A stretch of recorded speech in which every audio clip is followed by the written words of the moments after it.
No, that is a very good question, and it's very true. We have seen it in several large groups in the country, from Tata's to Infosys to, even in the olden days, Amul, NDTP, and so on with Kurien. People who have built beautiful organizations, people who have given their blood and sweat and soul to creating an organization. It is understandable that they don't find it easy to just give it all up and go away into a Vanaprastha ashram. It doesn't happen. They thought they would try to do it. That is why they stepped down probably. That is why many of them become chairman emeritus. But that chairman emeritus itself is a bit of a problem, because if you completely step down, at least you are forced to be out of it.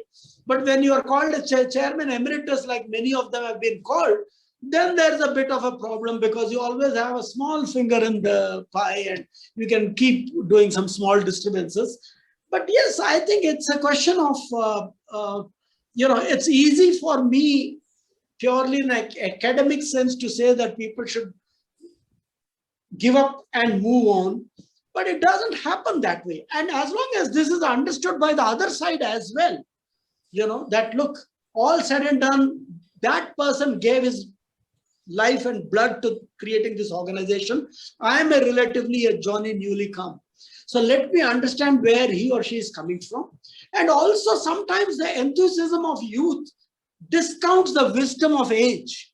And I think as long as the younger people understand that, yeah, he may not be as aggressive as you are, but he hasn't spent 50 years building that organization for nothing.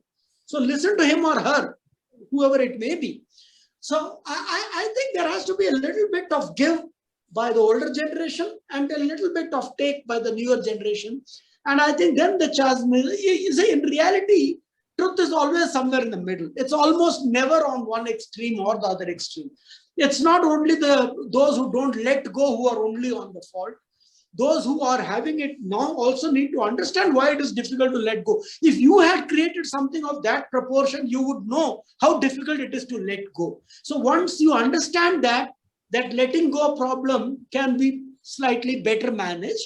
And yes, what you said earlier, moving in the direction of transparency, have more dialogues, have more discussions.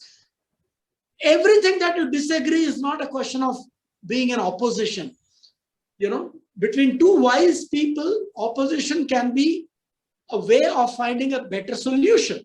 So I think that wisdom ought to be there.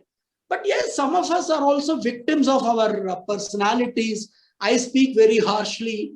If you counter me 3 times, I lose my temper. So those things can happen as long as each side understands the weaknesses also of the other party. And it makes a big difference to understand each other, that this is not where so-and-so is coming from. So-and-so is coming from not because he's angry with me, but because it is his nature that when he feels too much of opposition, his spoken words can sound harsh, but his heart is in the right place. So as long as we understand things like those, I think we can make things work.